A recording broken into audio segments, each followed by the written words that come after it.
A lot of law enforcement agencies are struggling with low morale, recruitment challenges, and a tarnished reputation. If you're ready to transform your agency, to strengthen your team, and build trust in your community, we're here to help. The Elevate Your Call to Service podcast shares a revolutionary approach to leadership development. Join us and discover how to elevate your leadership journey and your agency to new heights of excellence. We're your hosts, Michael and Cathy McIntosh. Mike is a retired sheriff and current bureau chief in the Denver metro area with nearly 40 years of law enforcement experience. Cathy is a business and branding expert with a unique perspective on the human side of law enforcement. Together, we share a powerful blend of practical experience and insightful roadmaps to elevate your call to service. Championship teams are built on trust. So are championship agencies. Today, we're talking about the critical practice of building trust in law enforcement teams. We're here with a special guest, our son, Chris McIntosh, who will help us compare the strengths of championship sports teams with championship law enforcement agencies. Chris is a dedicated team builder with more than 20 years' experience fostering collaboration and leadership both on and off the field. His passion for teamwork began early, was honed through club, competitive high school, and collegiate sports, and culminated with playing for and coaching teams in San Diego, Kansas, and right here in Colorado. A lifelong student of successful sports mindsets, he combines practical experience with a deep understanding of team dynamics. Chris continues to mentor and inspire the next generation to lead in athletics and in life. His commitment to build strong teams reflects the power of collective effort and shared goals. Chris, welcome, and thank you for joining us. Thanks so much for having me, guys. Yeah. We just wanted to start out and kind of point toward the law enforcement profession. And Mike, I'll ask you, why are teams important in the law enforcement field? Law enforcement, much like sports teams, it takes a collective coming together, moving in the same direction to be able to accomplish the things that you need to accomplish. We talk a lot in law enforcement that you can't be a lone wolf. Mm-hmm. You've got to have people around you in order to be successful, not only from the opportunity and the ability to get things done, but really from a safety perspective. If you're out there by yourself, you don't have team members around you, that's a really dangerous place to be. Mm-hmm. One of the many teams that you have experience with in your tenured law enforcement career is that of SWAT teams. And it's got the name team attached right to it. So it's just kind of a natural place that we go in our mindset when we start thinking about law enforcement teams. Obviously, teams are much, much bigger than special units. But through your experience as a SWAT team member, why was it so vital that you could trust every single person on the team and know they were going to be in position, they were going to do their job? You didn't have to worry about them because you could worry about yourself. Or I said that backwards. You could worry about yourself because you knew you didn't have to worry about them and what they were doing. Right.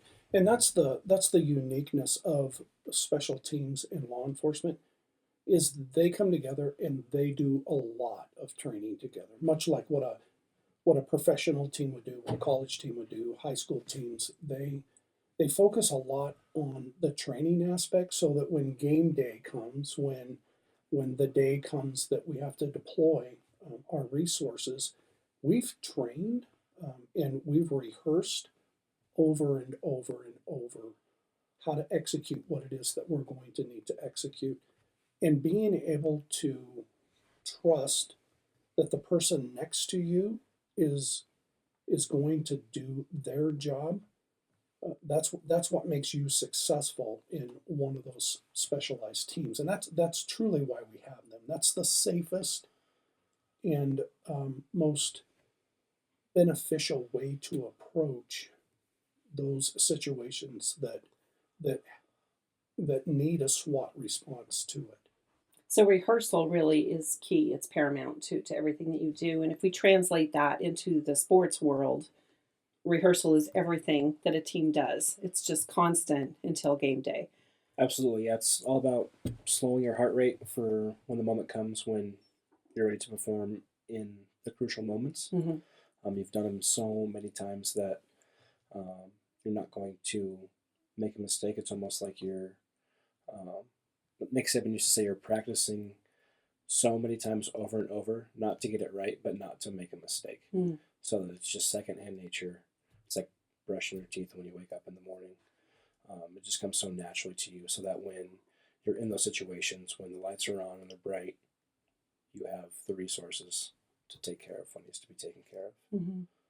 I love what you just said about just keeping that heart rate steady and steadfast. And when you have rehearsed things, not only physically with your body, but mentally with your mind as well, it creates a situation where there doesn't have to be an emergency. Like something that unexpected that comes isn't necessarily a critical incident or an emergency. You can just deal with it because you know what to do, because you've got your reps in more than anything. Exactly. And that's, I mean, the no emergency mindset is huge in leadership and leadership roles. Not necessarily for the normal players, the Jags is what we call them, just a guy.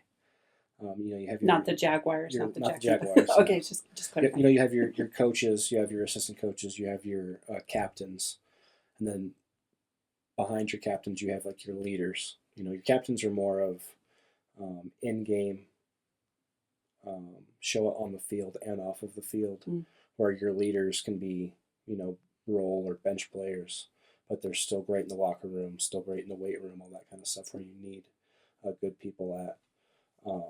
And then you have kind of just your Jags at the very bottom of the totem pole that are crucial to your team. For sure. And how they're being led. Because you're going to need a Jag to make a big play in a big moment.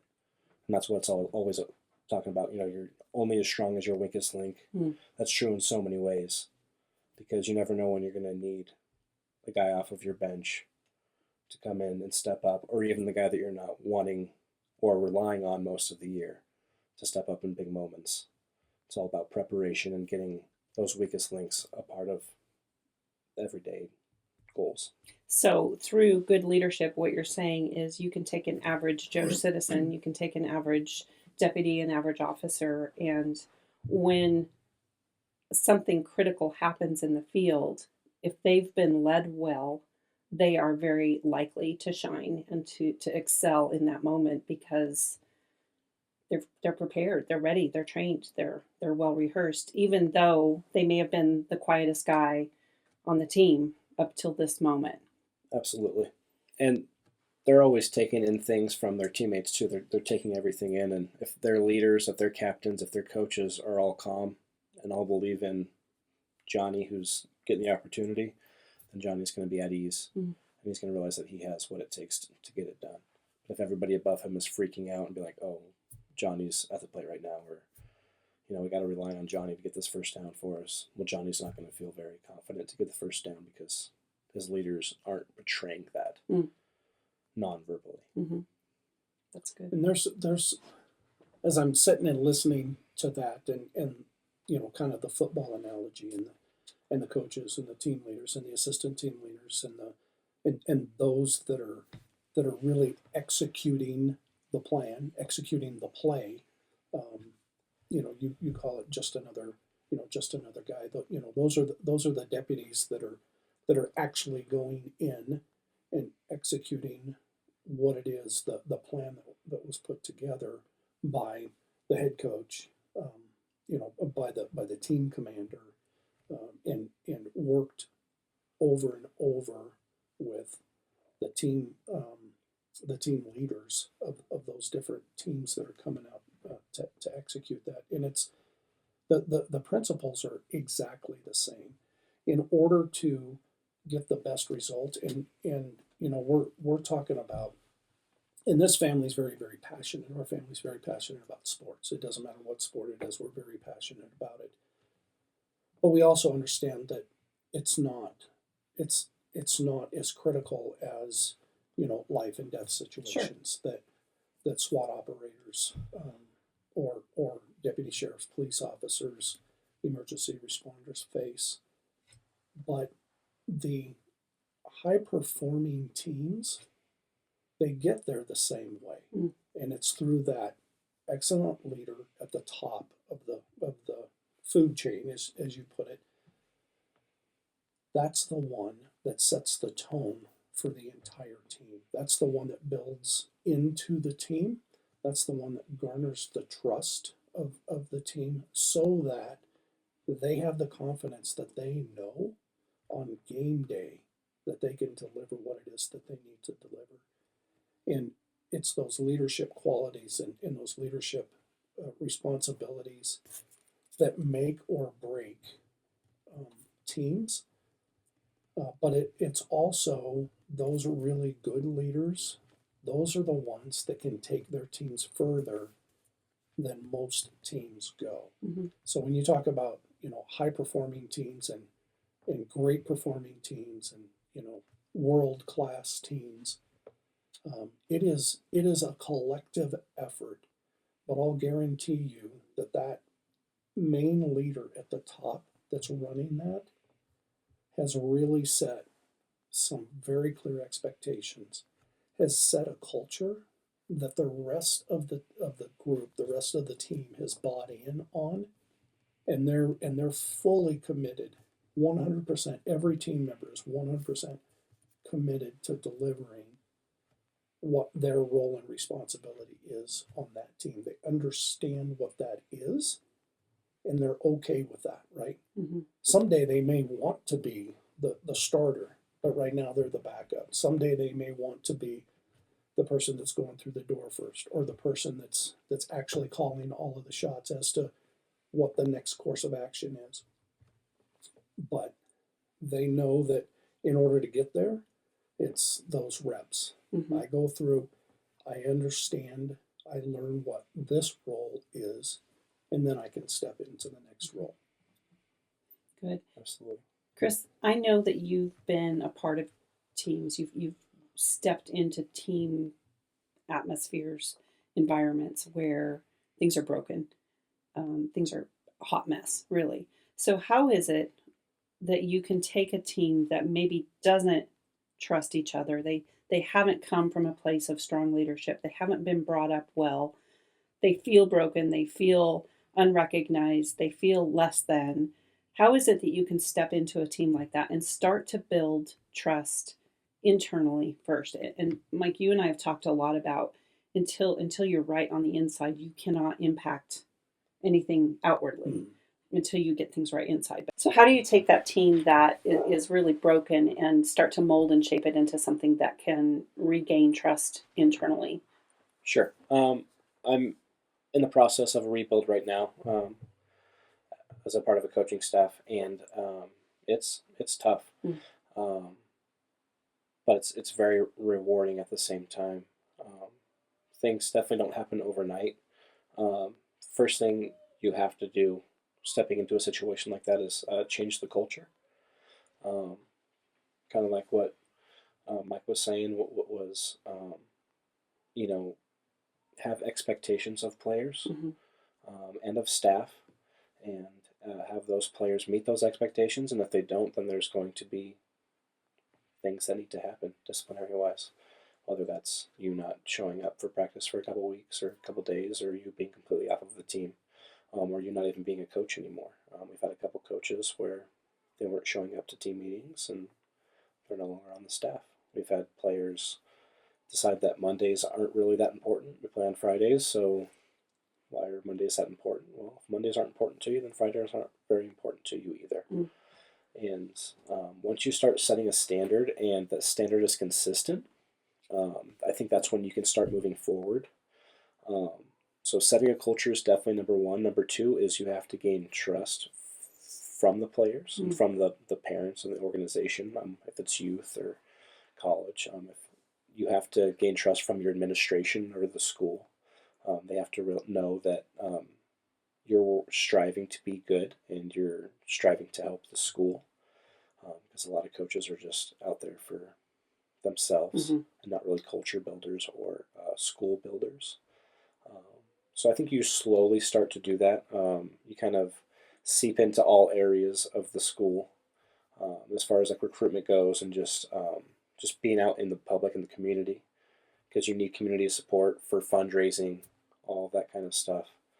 So there's a lot of different avenues and directions that you need to go to uplift something like that. It takes years, it doesn't take months or weeks. It takes years for a rebuild, as we're finding out now. But the culture that we have now, this is going to be the start of our third year. The culture that we have now is outstanding. Guys are showing up to off-season workouts. They're showing up to practice every single day. We're getting the buy-in. And we're slowly starting to build a culture where we have expectations. The players trust us, and they know that we're going to show up. And I think that's the biggest thing for kids, and probably deputies as well. If you have a leader that shows up and is willing to get his hands dirty with you, that goes so far. And if they know that you're going to show up every single day, if your leader's going to show up when they have the sniffles, if it's raining outside, when they don't want to and they're a little grumpy, that goes a long way. Rather than just calling it in, I'm not going to show up that day. That's how you slowly build a culture. I think that those are probably the most important things. Community, culture, expectations, and probably trust are probably the biggest things that you can do stepping into a program. It's the hardest things to do, but at the same time, I feel like once that snowball grows, I feel like it's one of the easiest to maintain. If you look at the good programs, especially like high school, they have great traditions. Kids just flow in from everywhere to go to those programs and play for those programs. So once you do the little things over and over again and you build that program, it's kind of easy to just let it free and just let it grow into a monster. But building that snowman is definitely the hard part. Sure. And you really touched on recruiting, and that translates directly to the law enforcement world, especially right now when a lot of agencies are having trouble getting people to even apply for the jobs that are open. But when you have a team that starts to be well recognized as someone who works toward excellence and shows up in the hard things, and you can tell by looking from the outside often that a team has it together. It's almost like the thing that's coming to mind is like a military unit that's marching in step, and you can just visually see the amount of practice and hours and work that they put into working together and timing their steps and their breaths and their head nods and their absolutely everything about their bodies in sync with one another. And when you see something that's that polished, it's just natural to want to be a part of that. And so it translates to recruiting as well. And it's not just about winning championships. Some of the stellar teams haven't won a championship for a while, but they're still recruiting well because they've still got a strong leader at the helm, or they've still got that reputation of discipline and being able to execute on and off the field, even if they don't always translate to wins. Can you speak to just teamwork and how it builds recruiting? Yeah, first I just want to make the comment that you talked about Monday and how critically important Monday is, and there's so many, especially young men and women, when they first get into a profession or they're part of a team, they don't necessarily understand the importance of the little things, like what happens on Monday and how important that is as it plays out on Friday or on game day. And that's such an excellent point. And I see that day in and day out in my profession. The other point that you made was showing up, the leader showing up. And that is just such an excellent point, because if the leader's not showing up when days are tough, and really modeling how you approach those, how you go through those, how you work through that, that's really what starts to build that culture, that core, that trust, which is so vitally important to any team. If the leader's there, if the leader's going to do that, if the leaders, and I go back to listening to it was an interview that was with Colin Powell, and he was talking about when he was a young lieutenant, and he was leading troops in the war. And the troops were tired. The troops were hungry. And he said, I needed to be out in front and demonstrating that I was tired, I was hungry, but I was still moving forward. Mm-hmm. And the rest of the troops were moving forward with me. And then when we got to where we needed to go, the troops are eating first. They're getting the rest first. The leader is the one that is moving that entire unit forward. And that attitude that they bring, that persona that they bring with them, that reputation that they bring, that we've talked so much about, you're absolutely right. That's what people want to come around. That's what they want to be a part of. And it does start to make recruiting a little bit easier, because people who have that type of mindset, that I want to be part of a champion team, they're going to come. They're going to want to be, they're going to be knocking on the door and want to be a part of that. Sometimes that means that they sacrifice maybe where they live. They sacrifice maybe even financially, but I get to be a part of something that not many people get to be a part of. And it truly, that's when you really see the significance of that trust in teams and that team bond that you can have, and really how to build them. I've always been impressed with those leaders that take the time that needs to be really, set aside to build into a team. And so many times there's so much that's going on, so many things that we've got to do, the hustle, the bustle, that we don't take the time to take the steps, and even the little steps to really focus on Monday a lot, and make sure that we've got Monday down. Now we got to start focusing on Tuesday, right? And when we get Tuesday to, and understanding that once we get those, it's those building blocks to game day, and to execution of those plays, of the plan that's set aside. I'm impressed with the guy that I currently work for, that's at the top of the organization, because he sets that tone.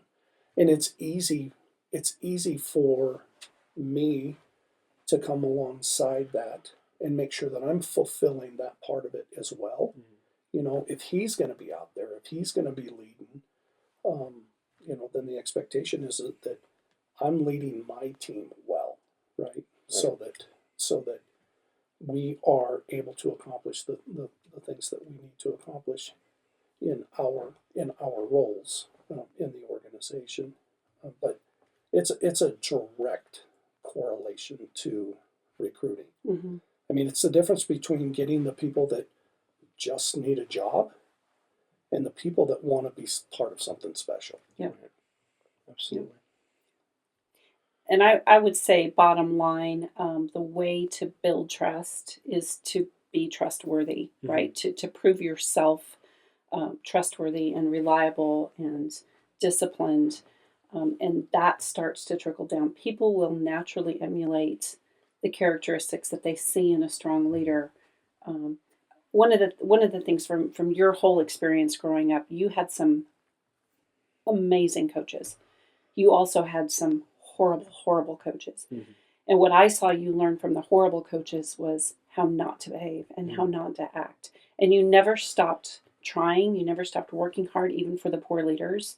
But you were still learning all at the same time. So my point is, people will mimic and mirror the activities of people that they respect. Right. And when they respect you, they're going to trust you. Your job as a leader is to remain trustworthy and to do what it takes. Absolutely. Yeah, I think just like what you said, trust is obviously earned. It's not given. And I feel like that was kind of a big roadblock that we crossed with this program that we're rebuilding.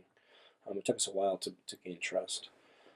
We were the third coaching staff in 4 years. Wow. So those seniors, this is their third coaching staff, so they don't really need to trust anybody because there's going to be somebody new in 6 months anyway. So why trust this person?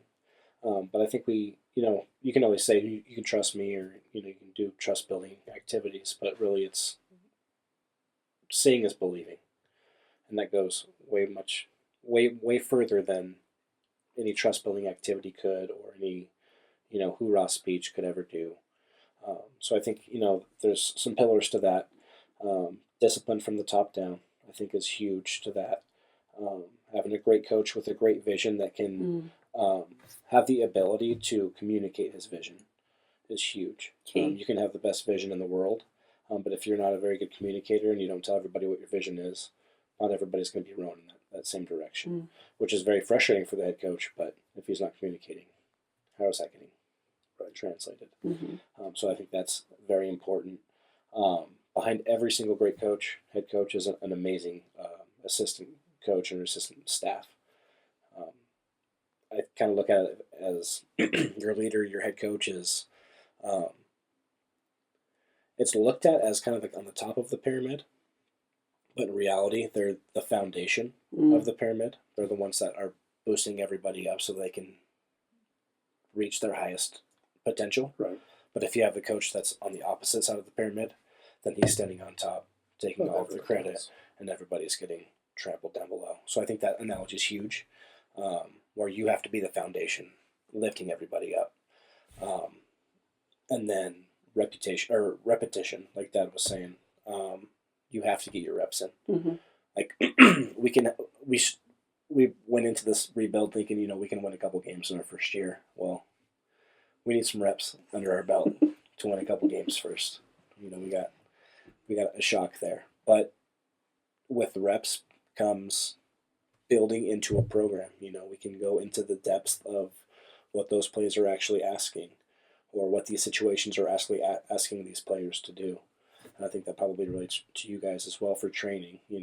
Obviously you can train how to shoot a gun or go through tactical situations, but now you need to train on putting all of those situations together and doing it over and over again, so that when you get into the real world, you can perform doing all of those different tasks that you trained separately together into one action. I think that's huge. A culture we already talked about, community we already talked about, and I think those are kind of just the main pillars of, I wouldn't say easily building trust, but kind of easily building trust. Like if you do those things and you're staying on top of those things, I think that trust will easily come your way, and people will buy into your program with some consistency and some, because you're consistent and you're starting to see a little bit of results, and the people below you know that they can rely on you every single day, 365. So good. Now you've been part of agencies where you grew up there and you lived and breathed every day there, and then you've gone into agencies where people didn't know you from Adam, and that's kind of what's coming to mind. You had to go in and build trust with a whole new set of people quickly, and so you had to be authentically who you were every single day, showing up as Mike McIntosh, and these are the things we're going to do, and this is how we start to move forward. And from what I saw from my chair was it didn't take long to start to earn the trust of the people that were around you. Much like reputation, some of that trust can also be borrowed. So, for an example, I had a reputation in the law enforcement community. I still have a reputation in the law enforcement community. Some of that traveled with me. So the nice part is I didn't have to start from ground zero. There were those from my original agency that I spent 31 years in, that knew folks in the new agency that I was going to, that were able to, and it's the same thing in coaching, right? Certain coaches have a reputation for being really, really good, or unfortunately, sometimes really, really bad, and that reputation will follow with you. But that building that trust, I think that a lot of times people want to step into, and Chris what you're going through is a perfect example. You want to step in and you want to be able to fix everything all at the same time. Mm-hmm. You know, you Right want away. you want to be able to turn that program around in 60 days, and boom, we're all happy. We're all moving in this direction, and that's just not the way that things happen. And so many times, folks hit the eject button because they're not seeing the result that they want. I was having been around some of the conversations with you over the last couple of years in what you're going through. There are small wins out there that are incredibly important Mm-hmm. and that we need to celebrate, Mm-hmm. right? Those small wins. It's when you talk about that foundation, right? Those are the small little pillars that start to hold up that foundation that we're building, and it starts to build that trust.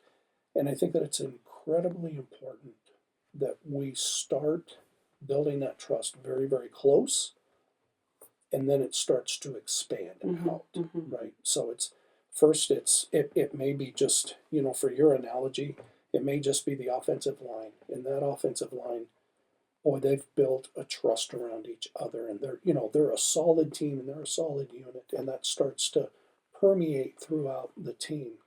For me, it's one of my patrol shifts.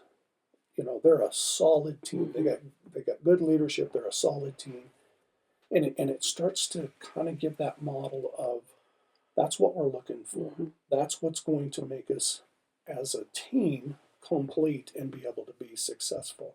You talk about people in that team environment say that we're firing on all cylinders, or coaches in the football analogy that all three aspects of the game, the special teams, the offense, and the defense, we're all clicking together.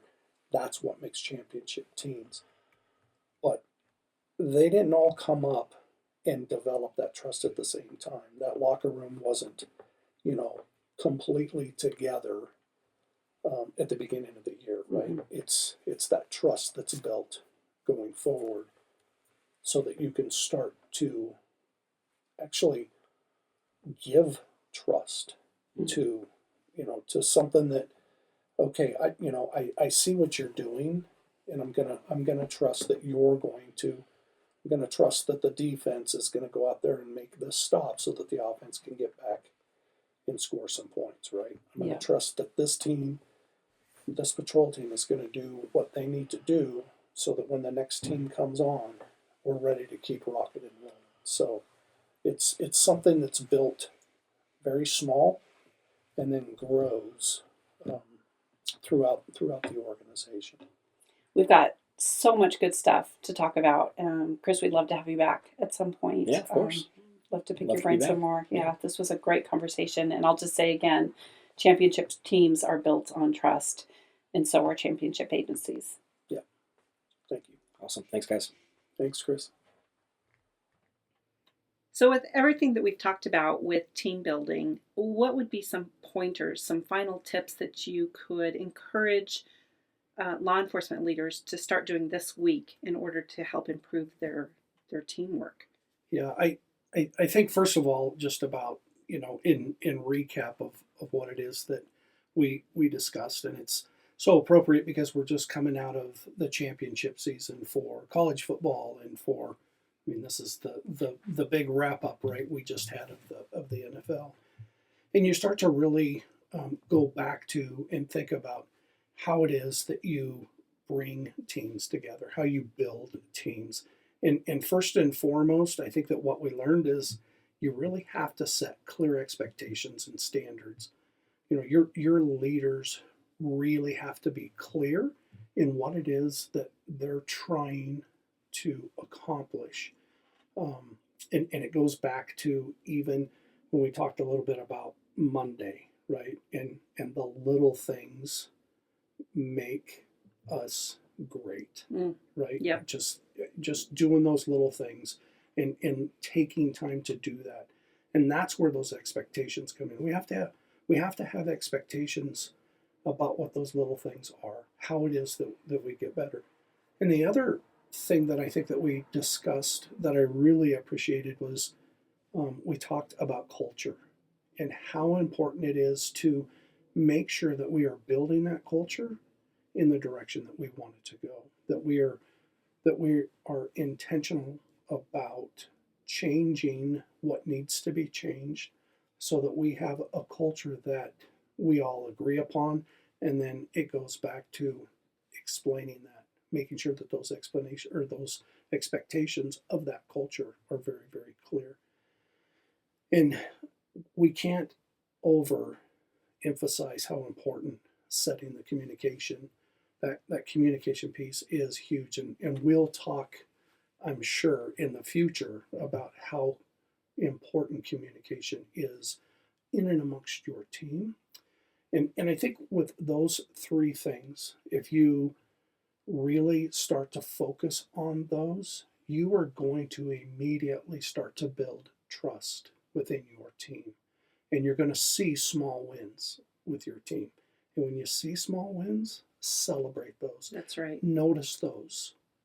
Talk about those, how important that is, and how that gets from where we are today and how that small win that we just accomplished builds into tomorrow and how it is that we want to be. And I will guarantee you, if you go back and you look at just from a championship perspective, if you go back and look at those teams that were successful, those teams did the small things well. We all, in law enforcement, or we all in football, there's a lot of things that we do well, but the champions, they're very clear on the detail and they do those well.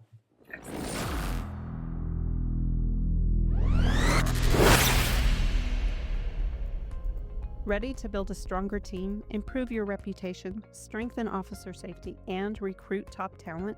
Visit us at leleaders.com and schedule a call with us today.